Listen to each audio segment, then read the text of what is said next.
So we've seen that you can look at where an element is on the periodic table and tell a lot about its properties. Periodic table gives you a way to classify elements in different ways. One classification that the periodic table makes easy is to classify things as metals or nonmetals. Now, let's be clear about what metals means. You know instinctively that a metal is shiny. You probably also know that it conducts electricity. It conducts heat pretty well. What else can you do with a metal? Well, you can make things out of it. You can hammer it into a flat sheet. That's called malleability. If it's malleable, that means you can hammer it into a sheet. In fact, some metals, it's extreme what you can do to them. Gold, you can hammer into a sheet that's so thin that you can see through it. And you can also draw metals out into a wire. That's called being ductile, or ductility. It's the ability to draw something out into a wire. Non-metals, not so much. They are kind of crunchy, powdery things that if you try to hit them with a hammer to hammer them out into a sheet or draw them out into a wire, they will just break apart. They tend to be pretty brittle. They don't conduct electricity or heat very well, and they are not shiny. They don't have any of these properties. So if we look at the periodic table, and some periodic tables, this is such an important classification that they kind of draw it in for you. This is the California Standards periodic table that they use on standardized tests in California. And they've got a staircase drawn in here pretty prominently. And this staircase is the borderline between metals and nonmetals. You may have a periodic table in front of you that doesn't have the staircase on it, in which case you can draw it in yourself. It goes like this. Just a staircase that goes down. Nobody's really sure what happens down here. It would be kind of reasonable to assume that it would continue like that, but we don't know for sure. Because these metals can only be prepared a few atoms at a time, so we haven't gotten a large enough sample of them to decide if they're metals or nonmetals. So all you got to do is pick which side of the line you're on. If you're chlorine, you're on the nonmetal side. Chlorine is a nonmetal. Technetium is a metal. See? It's that easy. Or is it? There are some elements that are along the borderline that have some both metallic and non-metallic properties. Silicon is one of those. It's brittle. If you hit it with a hammer, it will break apart. But it looks like a metal. It's shiny, and it appears to be a metal. If you look at germanium and arsenic, they have intermediate properties between metals and nonmetals. There are some metallic properties, some non-metallic properties. Same thing with antimony and tellurium. Now, sort of the same thing with polonium and astatine. If you look at different books, these borderline elements here are classified in different ways. Neither as metals or nonmetals, but they are called metalloids. If you're in Europe, they call them semimetals. And sometimes polonium and astatine are included in that list, and sometimes not. It depends on which book you're looking at. But some books will say polonium is a metal, and astatine is a nonmetal. But obviously there's a gray area here, because if people are classifying it different ways in different books, it's not all that clear cut how you should say, what's a metalloid and what's not. These ones that I've colored in dark here, always you're safe to say that those are metalloids. Now, the fact that we've got these elements that have got intermediate properties between metals and nonmetals has tremendous practical importance. Silicon, you may know, is the basis for digital electronics. You have silicon chips. And germanium, too, will work this way. It is something that they call a semiconductor. It conducts, it doesn't conduct.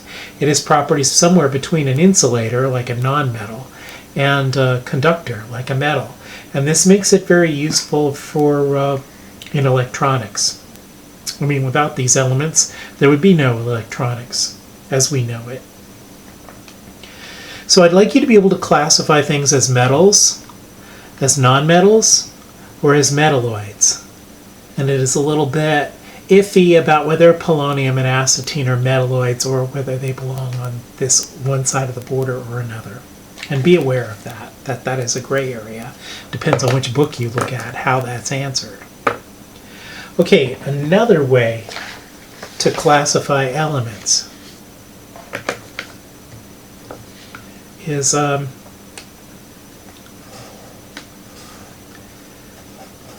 solids, liquids,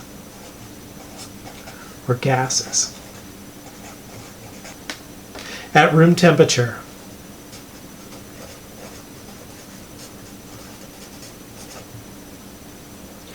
All right, let's look at a fresh periodic table here.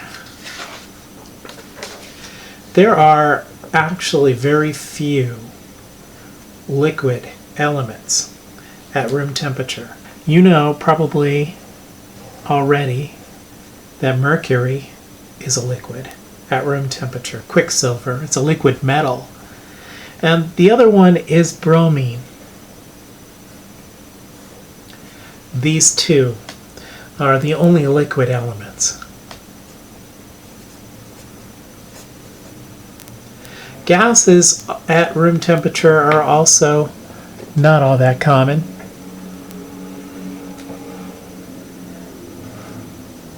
Hydrogen, nitrogen and oxygen and fluorine and chlorine. And all of these in the last column are gases at room temperature. Now, why did I color the gases in two different colors? These green ones are diatomic gases. And that means that when you see them around room temperature and room pressure, they're always going to come in pairs. For example, you don't have H atoms floating around. You have H2. You don't have N atoms floating around. You have N2, O2, F2, Cl2. And by the way, bromine, when it's a liquid, is Br2 liquid.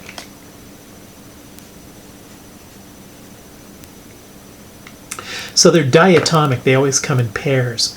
Now, it's going to be important to us later when we are writing down chemical equations to understand that these elements occur in diatomic gas form. So I'd like you to memorize this list of diatomic gases. It's not that long. Okay, H2, N2, O2, and F2, and Cl2. So there's 5 diatomic gases. Now these are gases also, but they're monatomic gases.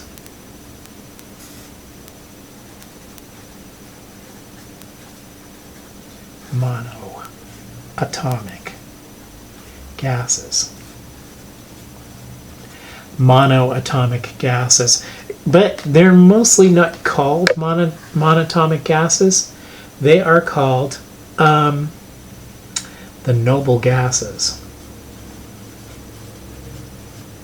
or the inert gases. And it turns out that they don't react with the other elements. They don't even react with themselves. They are present just as atoms in gaseous form. And you can make compounds out of them, but you have to have some extreme conditions.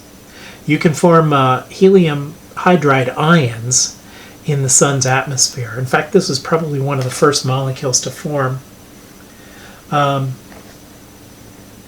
You can form argon compounds, krypton, xenon, radon compounds in the lab, but they're not stable in nature.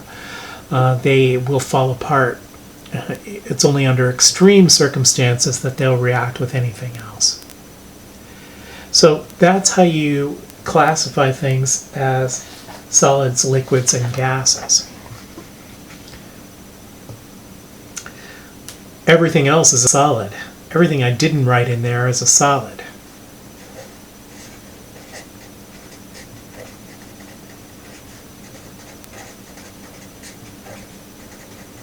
You can spell monatomic that way too. You can say monoatomic or you can say monatomic, which sounds a little bit better.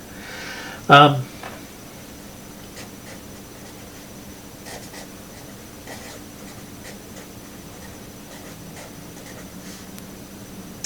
then the monatomic gases are in the last column on the periodic table. And so on. There were 2 liquids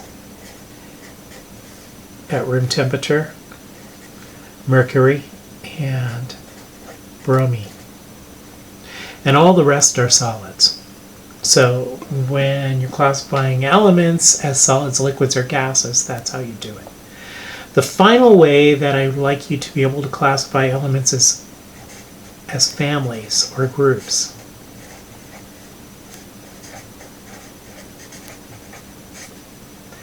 Now, groups are columns on the periodic table, but some of the families that we're going to talk about aren't necessarily just columns. Let's take a look at some of them, the ones I want you to know.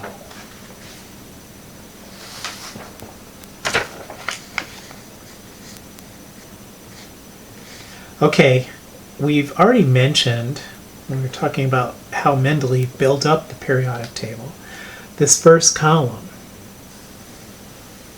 I'm not going to include hydrogen in here. These elements in the first column are called alkali metals.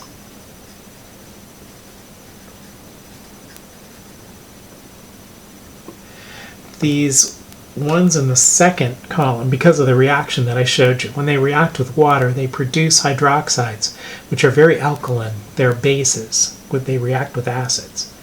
The second column is often found in minerals, and they call these the alkaline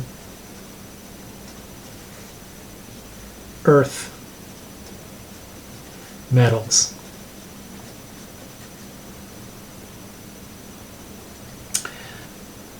Across the middle here, in this block,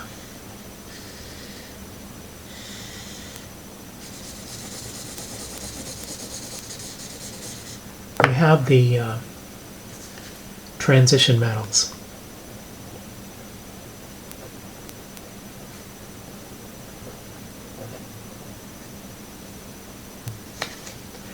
And there are some metals that are past the block here that go under the staircase. Here's the staircase.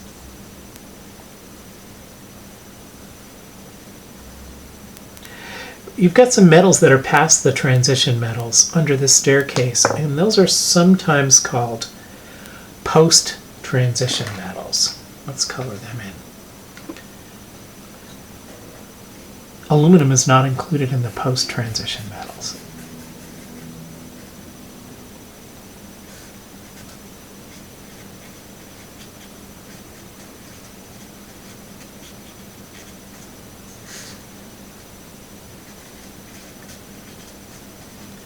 Post-transition metals.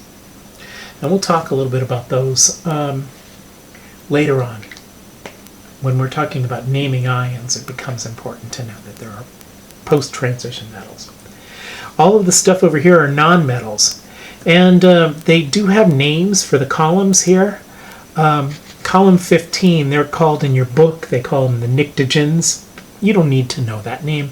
Nobody really uses it in real life very much at all. So I'm only asking you to know the groups and the families that people actually use a lot in real life. They call these, this is used a little bit, they call the things in the oxygen column chalcogens, chalk formers, but I'm not going to ask you about that. This column here is filled with deadly elements. In fact, fluorine killed its discoverer. These are called halogens, and I do want you to know about them. Halogens mean salt formers. So they react with alkali metals and with other elements on the other side of the table to form salts. For example, sodium, Na, will react with chlorine to form table salt. And then that last column there, we already talked about. That last column is the noble gases.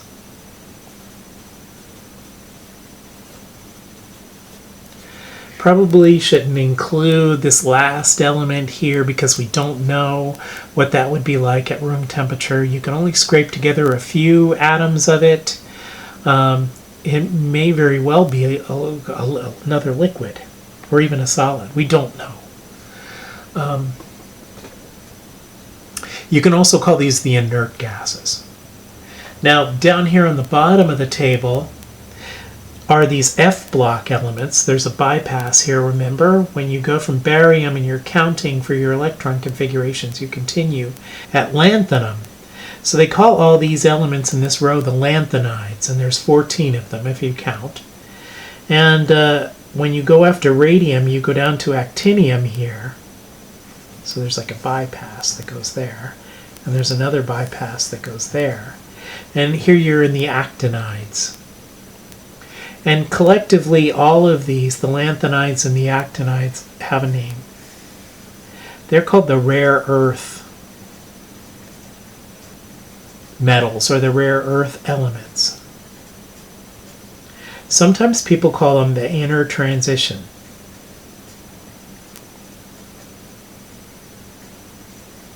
Metals. And they are pretty rare. They're important in electronics. Your cell phone contains quite a few rare earth metals.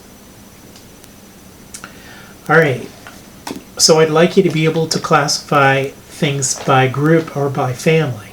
So if I were to point to silver, Ag, you'd say that's a transition metal. If I were going to point to strontium, Sr, you'd say that's an alkaline earth metal. And I'd like you to be able to do that. Now when you're learning how to do these kind of things, coloring things in the way that I just did is pretty valuable. If you're going to be a doctor and when you get into medical school, you'll have anatomy coloring books. Maybe you already do if you're taking anatomy classes. But the act of coloring things in and drawing things really helps get it into your long-term memory. So try that.